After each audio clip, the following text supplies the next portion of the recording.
So I want to talk about the amazing Ukrainian tech that has kept Ukraine in the war. And I want to show you a couple of specifics that are evolving even as we speak. Now, they say you go to war with what you have, you fight with what you have, and Russia has people, so they're happy to send plenty of meat into the meat grinder. Ukraine doesn't have that luxury, and so they have to think in a technological way.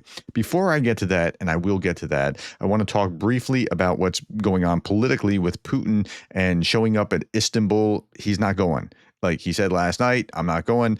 Delegations from Russia and Ukraine arrive in Turkey for the first direct face-to-face peace talks in more than 3 years, though the teams will be composed of lower-level technocrats after Vladimir Putin stayed home. So I'll talk about this in my 3 big stories tonight. If you're not familiar with me, I do a daily brief in the morning, which is usually more military-based, and then a 3 big stories, which is like the big political events that are affecting Ukraine. So please consider subscribing if you haven't.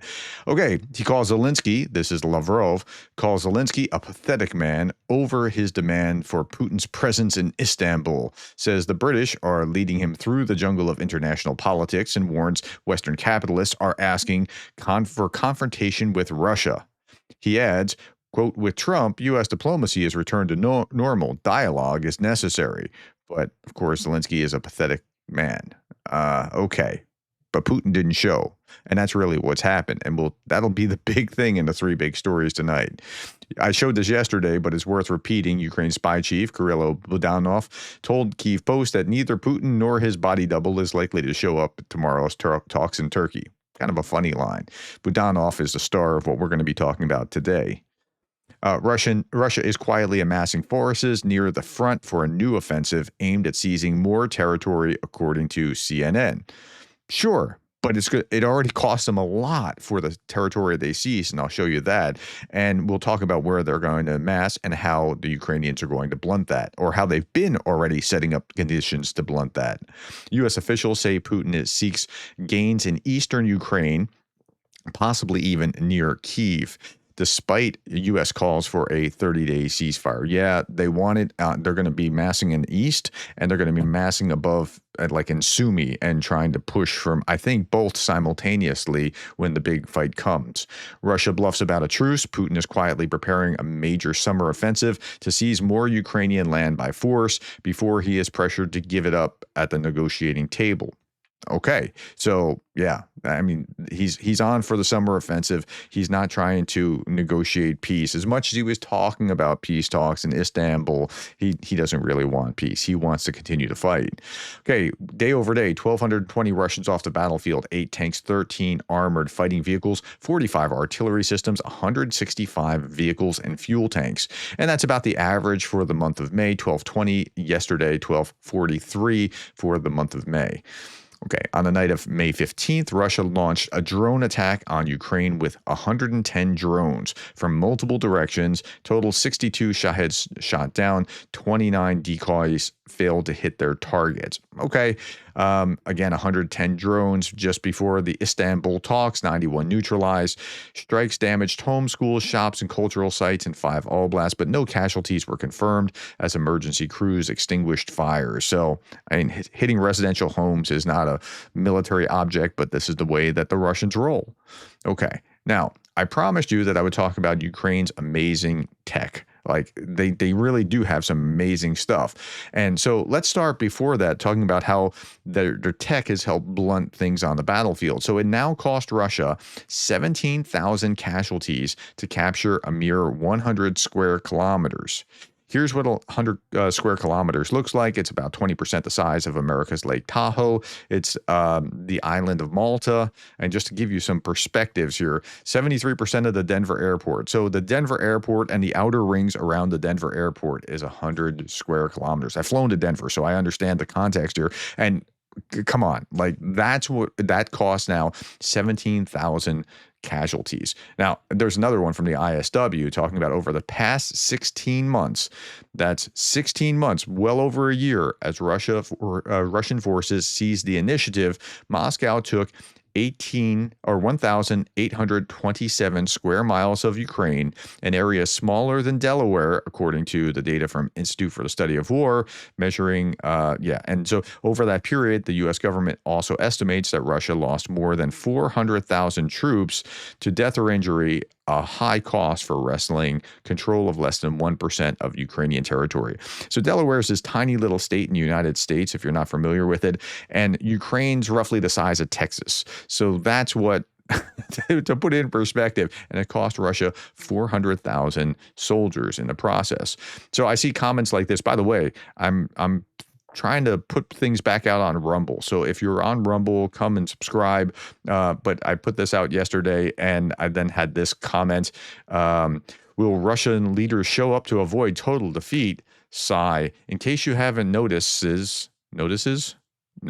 I guess they are not. Maybe they're Russian. Russia is winning. By what metric do you think that Russia is winning? I mean, it's unbelievable. So Ukraine hacks a 60-year-old Soviet S-200 missiles to hit Russian bombers and bridges. Kyiv is turning Cold War missiles into tools for modern warfare because the West won't send what Ukrainians really need, but they're hacking it. The Ukrainian ingenuity is it's off the charts. And here's another example. Remember the drones that were hitting, that shot down some planes the other day? Okay. Ukraine's military intelligence has unveiled its fleet of Magura naval drones, combat tested, capable of destroying both ships and aircraft, including the infamous Magura V5, which had targeted Russian Black Sea fleet ships. I read one article that was talking about how for the cost of a car, they've eliminated ships.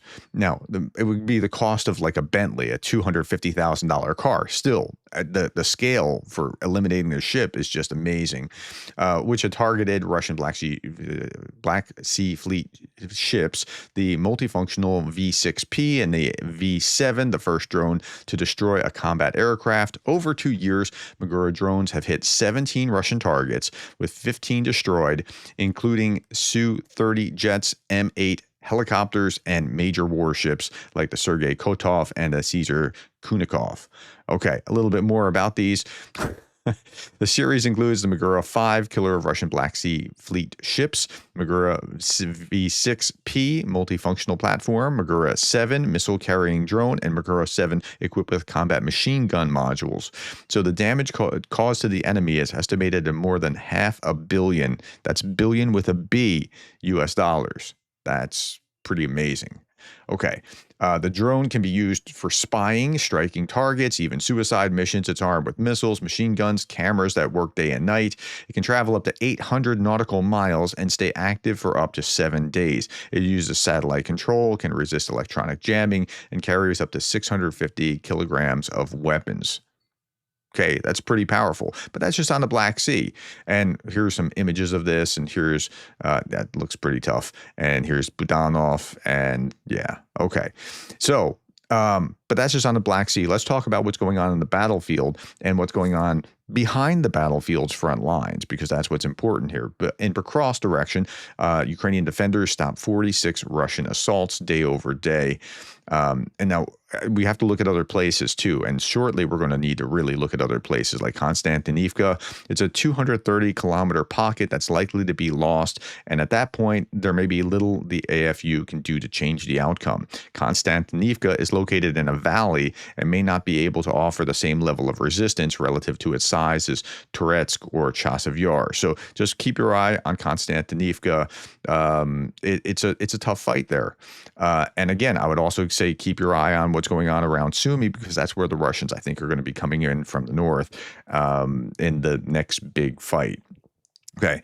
Now, when they're in the next big fight, the Russians are doing stupid things like this. They're already testing this, and they have a doctrine of motorcycle warfare. And some people were saying, hey, you don't understand. These motorcycles are quick and nimble, and it's hard to hit.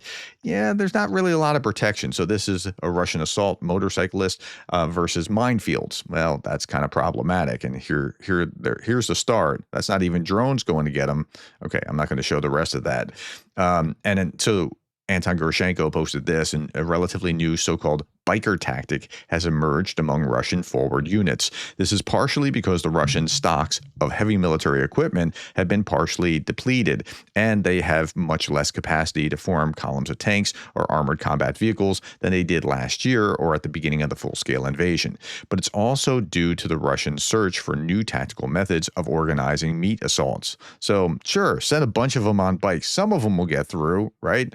According to the Russian command, with massive use of individualized motorized means by assault infantry, the number of targets that Ukrainian firepower needs to hit increases many times over. Okay, so it's harder for drones to individually get this, but as the Russians evolve with that, the Ukrainians are evolving as well. The Russian command believes that in this way, the Ukrainian defending unit simply will not have time to strike each such fast and agile biker, especially when they sometimes become more or less numerous. The AFU is also effectively adapting to these Russian tactics, increasing statistics of killed and wounded Russians. Yeah, so it just seems like a really, really bad idea to be sending your men that way, but they fight with what they have, and they're not afraid to lose men. Okay, having learned the hard way that logistics are the key to victory, Ukraine is blowing up bridges in Russia. So here we're talking about in Kursk, up on the north. I've seen all these videos about bridges getting blown up. Yeah, well, they're blowing them up because it's making it harder for Ukraine to mass and move into Ukraine. One group of unlucky Russian troops was on a bridge as the Ukrainian munitions rained down, and they captured their apparent demise on the video.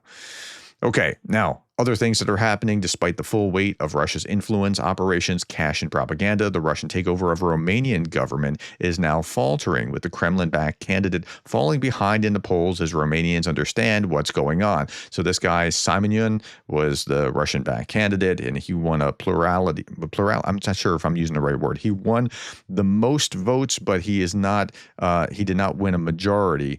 So they got to go to a runoff, and it looks like Dan is going to be is ahead of this, as Romanians are getting like, this might not go so well for us. Okay. Russia's running out of men, and what they call now voluntary contracts is now just forced mobilization in disguise. So they go find their guys. Now, Ukraine needs to mobilize and needs to go find their people that are supposed to be showing up as well. I get that, but it's getting pretty significant in Russia, and they're trying all kinds of things to not do this, like hiring foreigners to come fight in their war. But okay, Russian markets continue to sell off as Putin is revealed to be merely playing games, having sent a mockery delegation to talks in Turkey. That's going on today. Saw this. Okay, so if you're familiar with 1420, they do these man on the street kind of interviews.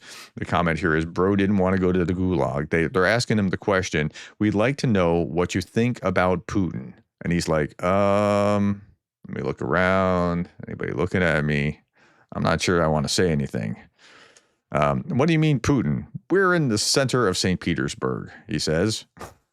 It's the soul of Russia, the soul of Russia, the soul of Russia. Look at the soul of Russia, the most picturesque architecture of the 18th century, the most beautiful scenery. Why are we even talking about Putin?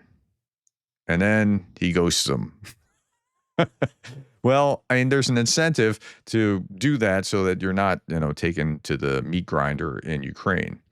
Okay, majority of Russian units occupying Ukraine, a force of over 600,000 Russians, are relying on Starlink satellite internet and Discord for regular combat operations. Both are American companies, and the U.S. is paying, the U.S. government is paying for Starlink for Ukraine. It's just bizarre to watch this. This was also interesting. 2 years ago, a memorial in Tartastan, Russia, bore the names of 49 soldiers liquidated in Ukraine. Now there are 426 names and a lot of free space. Look at all that free space. To recap, 9 years of war in Afghanistan cost them 36 lives, and now they're up to 426 with all that free space. Okay. UK and Germany are teaming up to develop a long-range strike weapon with a range of over 2,000 kilometers.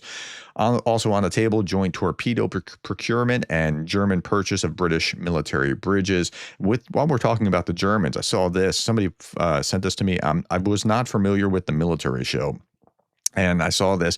These German wooden drones are destroying Russian military assets because they're not seeing it. Like they're not seeing the metal. It's Buzzing plywood. Listen to with this. drones. But Russia never expected these. Not made of carbon fiber, not packed with space-age metal. These kamikaze drones tearing through Russian armor, they're made of wood. Crafted from plywood, guided by AI, and financed by Germany, these loitering munitions are slamming into tanks, shredding radar systems, and punching holes in Russian lines. And they're doing it quietly, cheaply, and devastatingly. And so it's made of plywood and it's guided by AI. It's not guided by internet, so it can get past like jamming devices, which is really, really interesting. I'm like the amazing level of tech is just unbelievable. Okay, EU is on a track to send Ukraine more than 1.35 million artillery shells this year, per Ukraine's Ministry of Foreign Affairs. The EU is supplying roughly 3,700 shells to Ukraine per day and aims to increase that number with the accelerated integration of the Ukrainian and European defense industries. So that's good that they're not in they had gone for periods of artillery ammunition famines, and that's a really bad place to be. Okay, two last things and we'll be done. Bitter truth: Putin wages war because the West showed weakness, not resistance. For 20 years, he met words, not consequences. Now Ukraine burns, and if he's not stopped there, he won't stop at all. Appeasement is not peace. It is permission. Stand with Ukraine before the tyranny spreads. This is Jason J. Smart. And finally, Darth Putin, the parody site, says Ukraine should capitulate, even though I control less of Ukraine than I did in 2022, and less of Russia too. That's a good point. All right, my friends, that's all that I have today. Thank you for your time. Thank you for the likes, the shares, and the subscribes. I'll be back for 3 big stories in a little bit where we'll talk about what, Putin not showing up and what happened after that. Thank you for watching this. Thank you for watching that. Thank you for being the kind of person that cares about Ukraine.